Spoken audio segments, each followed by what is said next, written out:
Good morning student. बेटे आज की क्लास में मैं आपको हिंदी व्याकरण का टॉपिक विशेषण करवा रही हूँ। विशेषण आपने पहले भी ये पढ़ा है, लेकिन मैं एक बार आपकी रिवीजन करा देती हूँ। जो शब्द संज्ञा या सर्वनाम की विशेषता बताते हैं वो विशेषण कहलाते हैं। अब हमने संज्ञा को भी पढ़ा है, सर्वनाम को भी पढ़ा है, वैसे फिर भी मैं रिपीट करा देती हूँ। संज्ञा मतलब इस दुनिया में जितने भी नाम हैं, कोई वस्तु का नाम है, शहर का नाम है, गांव का नाम है और किसी व्यक्ति का नाम है, कोई भी नाम है दुनिया में, वो सारे क्या है? संज्ञा। और सर्वनाम, नाम से ही पता चल रहा है, नाम यानी संज्ञा बताया मैंने, और सर्व यानी सारे नाम, यानी संज्ञा की जो जगह प्रयोग होते हैं वो सर्वनाम कहलाते हैं। ये दोनों टॉपिक आपके क्लियर हो गए थे। तो आज हम क्या करें? विशेषण। तो अब इसकी डेफिनेशन आपको अच्छे से क्लियर हो जाएगी कि जो शब्द संज्ञा या सर्वनाम की विशेषता बताए उन्हें विशेषण कहते हैं।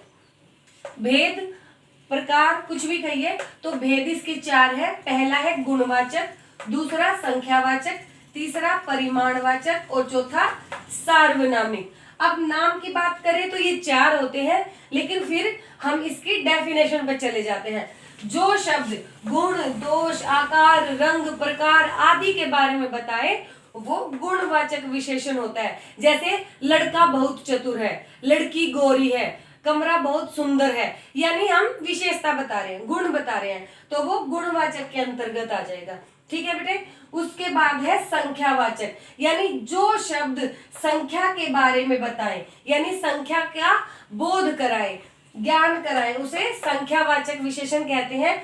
इसमें वो सारे उदाहरण आएंगे जिसे आप गिन सकते हो, फिर चाहे वो गिनती में लिखे हो या मैं ये कहूं कि कक्षा में 50 बच्चे हैं तो मैं 50 को गिन सकती हूँ। लेकिन अगर मैं ये कहूं कि कक्षा में कुछ बच्चे हैं, भले ही मैं कुछ कह रही हूँ पर गिन तो फिर भी सकती हूँ बच्चों को। तो यानी कि कुछ, बहुत, बहुत से, थोड़े से, तो कुछ भी कहूं लेकिन संख्या उनकी निश्चित मैं कर सकती हूँ। तो वो सारे यानी संख्या के बारे में जो ज्ञान कराए वो संख्यावाचक है। उसके बाद परिमाणवाचक, यहाँ भी नाम से ही आपको पता चल रहा है, परिमाण यानी नाप तोल। तो जो वस्तु के माप तोल के बारे में बताए। अब मैं आपसे कहूं 1 किलो चावल गिनो, तो 1 किलो चावल तो आपसे गिने ही नहीं जाएंगे, कितनी देर तक गिनोगे आप? 1 किलो चीनी गिनो, गिनी नहीं जाएगी। लेकिन मैं कहूं 1 किलो चीनी लेके आओ, तो लेके तो आ सकते हो ना, यानी कि नाप तोल है। यहाँ पर गिनती नहीं होती है, यहाँ पर नाप तोल होता है। तोल यानी जो तराजू से किया जाए, माप यानी कि जो फीते से मापा जाए, यानी कि जो भी उदाहरण फीते या तराजू से रिलेटेड है वो सारे परिमाणवाचक के अंतर्गत आएंगे। जैसे 1 मीटर कपड़ा ले आओ, ठीक है, 2 किलो आम ले आओ। अब आम को तो गिन भी सकते हैं, लेकिन मैंने ये कहा है कि किलो। अब किलो किसका इंडिकेशन है? माप तोल का। ठीक है, तो ये परिमाणवाचक में आएगा। उसके बाद है सार्वनामिक। अब सार्वनामिक थोड़ा सा अटपटा लगेगा आपको। सार्वनामिक को मैं समझाती हूँ। नामिक यानी नाम वाले, अभी मैंने थोड़ी देर पहले बताया कि नाम क्या होते हैं? संज्ञा होती है। तो सार्वनामिक यानी सभी संज्ञाओं के बारे में जो बताए, यानी हाईलाइट करे, संज्ञा का जो वर्णन करे, वो क्या आता है? सार्वनामिक। हम यूजुअली क्या कहते हैं? यह मेरा घर है। लेकिन अगर मैं इस प्रकार से बोलूं, यह घर मेरा है, अब मैं मेरा को यानी सर्वनाम को पीछे डाल रही हूँ और संज्ञा को आगे लेके आ रही हूँ।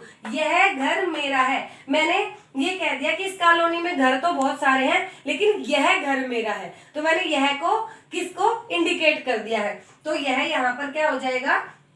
सार्वनामिक। और इधर से फिर मेरा कुत्ता प्यारा है, तो यहाँ पर कुत्ता क्या है? मेरा, यानी कुत्ते तो बहुत सारे हैं लेकिन मेरा कुत्ता सबसे प्यारा है, तो ये सार्वनामिक के अंतर्गत आ जाता है। हाँ, एक चीज आप पूछना चाहेंगे, मैं बता देती हूँ, विशेष्य किसे कहते हैं? विशेष्य को देखिए बेटा, बच्चे विशेषण तो अक्सर छाट लेते हैं लेकिन विशेषण पे अटक जाते हैं। तो जब संज्ञा के बारे में बताया जाए, संज्ञा का ज्ञान, यानी कि यह कमरा सुंदर है, तो सुंदर तो क्या है? विशेषण, और कमरा क्या हो गया? संज्ञा है वो, तो कमरा क्या हो गया? विशेष है। यानी कि जिसके बारे में बताया जाए, जो बताया जाए वो तो गुण और दोष होगा, तो वो विशेषण है। लेकिन जिसके बारे में बताया जाए, जैसे मैं कह दूं मेरा मार्कर काला है, अब मार्कर क्या है, विशेष्य है, और काला विशेषण। तो ऐसे बहुत सारे आप पे आस पास में जो उदाहरण है, इस चैप्टर की मदद से उन उदाहरणों को जब करोगे तो आपको विशेषण और विशेषण में अंतर पता चल जाएगा। तो बेटे आज की क्लास में इतना ही। उम्मीद है आज का चैप्टर आपको बहुत अच्छे से समझ आया होगा। इसकी हेल्प से आप अपने बुक में जो भी विशेषण का चैप्टर है उसे आप अच्छे से कर सकते हो। Okay, thank you.